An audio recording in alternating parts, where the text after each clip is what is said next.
Ah oui, c'est là que ça se passe. Hein. Ça se passe toujours au Royal Monceau, hein, toujours. C'est toujours la classe ici, la grande classe. Ben, tiens, on va s'asseoir parce que j'ai tellement de choses à dire que je préfère qu'on s'assoie parce que là, d'être debout, on dérange un peu les gens. Tu vois, il y a quand même du monde au bar. Là. Il y a un peu de monde. Hein. On va quand même s'asseoir. On va quand même s'asseoir par ici. Ah ouais, qu'est-ce que c'est bon d'être filmé. J'adore le showbiz. J'adore. Bon ben, aujourd'hui, eh ben, c'est quand même très embêtant. Mais on va parler des EHPAD.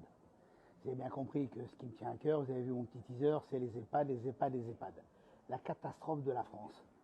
Parce que même les gens qu'on croit honnêtes, on pense que le milieu hospitalier, des personnes âgées, on pense que sur une image, surtout c'est l'image d'honnête, de gens honnêtes, c'est la pire catastrophe.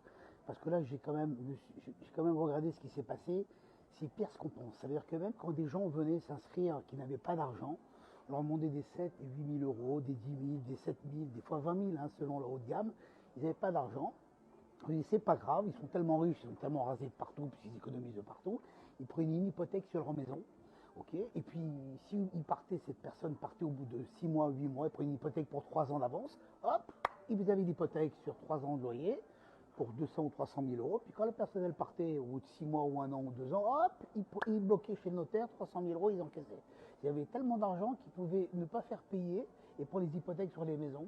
Et quand les personnes partaient de ce monde, eh bien, ils récupéraient bien sûr les fonds nécessaires ou sûrement des fois plus. Ça, c'était quand même catastrophique. Ce qui est le plus dramatique, c'est que le journaliste, ils lui ont quand même proposé 15 millions d'euros pour pouvoir retirer l'enquête qu'il a fait, dans lequel, vous avez bien entendu, ils avaient 17 euros par jour de budget pour manger, il n'y avait plus personne dans les étages pour s'occuper des gens, des gens qui étaient âgés, ils ne s'occupaient pas des problèmes de couche, etc. Mais tous ces gens, tous ces dirigeants d'EHPAD, ils vont bien quand même devenir, à un moment donné, ils vont bien quand même devenir âgés, on est bien d'accord. Tiens, voilà, il y a mon ami Eric David qui est là. Tu peux le faire filmer. Non, voilà. Non, je ne vais pas le filmer, juste vous voilà. signifier que le patron, il est là. Voilà. Il est l'acteur, nous sommes les figurants, tout simplement. Bravo à vous tous. Suivez les conseils du patron. Bonne règle élémentaire. Le patron, le patron, le patron, le patron. Voilà. Donc, voilà, c'est mon ami d'enfance qui était là au Royal Monceau. Donc voilà, donc je disais, donc on revient dessus, ça veut dire que quand ils ont offert 15 millions d'euros, ça veut dire qu'ils ont dit étouffe l'histoire. C'est quand même dramatique parce que il faut quand même savoir que tous ces gens-là, ils vont quand même devenir aussi eux aussi âgés. Ils vont peut-être aller dans des EHPAD aussi. Donc ils ne voient pas plus loin que leur bout du nez, mais jusqu'à où on va aller. Vous voulez que je vous dise quelque chose? En Italie, il n'y a pas d'EHPAD. Ça n'existe pas. En Italie, il n'y a pas d'EHPAD. Les gens, ils mettent leurs parents, leur mère, leur père, ils les mettent tous directement chez eux à la maison, à l'ancienne.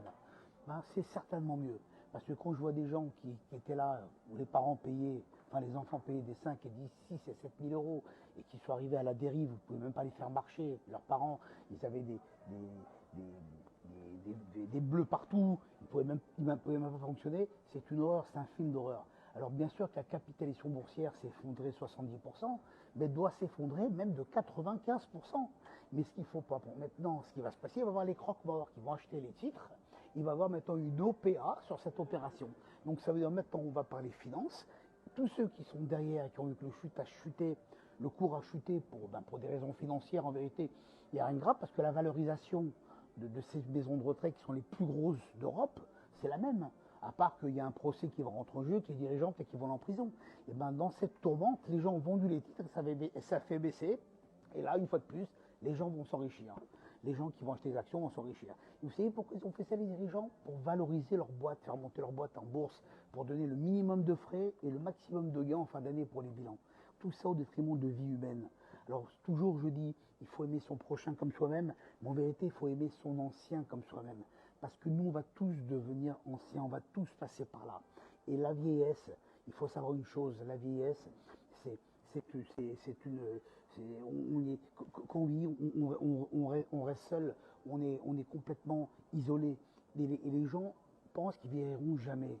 Alors, je vous dis, mes chers amis, on va en profiter pour respecter encore plus les gens âgés, les aimer plus que les autres. Parce que d'aimer son prochain comme soi-même, c'est bien, mais d'aimer les gens qui n'ont plus de force pour pouvoir continuer à vivre leur vie normalement, c'est encore mieux. Voilà, ça c'est une chose sur ce thème, je voulais vous en parler parce que c'est quelque chose qui me tient vraiment à cœur. Maintenant, dans ce pays en France, ça sera difficile Eh bien, entre les grèves, les gilets jaunes, les bagarres, maintenant on arrive, les tests, et les pharmacies qui additionnent, il y a les pharmacies qui sont pris 18 millions, ils profitent, ils remettent encore les cartes vitales. Il n'y a pas de fin. Donc ça veut dire que tout le monde vole tout le monde. Tout le monde sont des escrocs. Et dès qu'on est honnête, comme je connais beaucoup de gens, des chefs d'entreprise qui sont honnêtes, ils sont tiraillés de contrôles fiscaux toute la journée et on leur rase ce qu'ils ont. C'est dramatique. Alors maintenant, j'espère qu'après ce Covid, après ce Omicron, après tout ce qu'on vient, cette tourmente, j'espère qu'on pourra vivre heureux.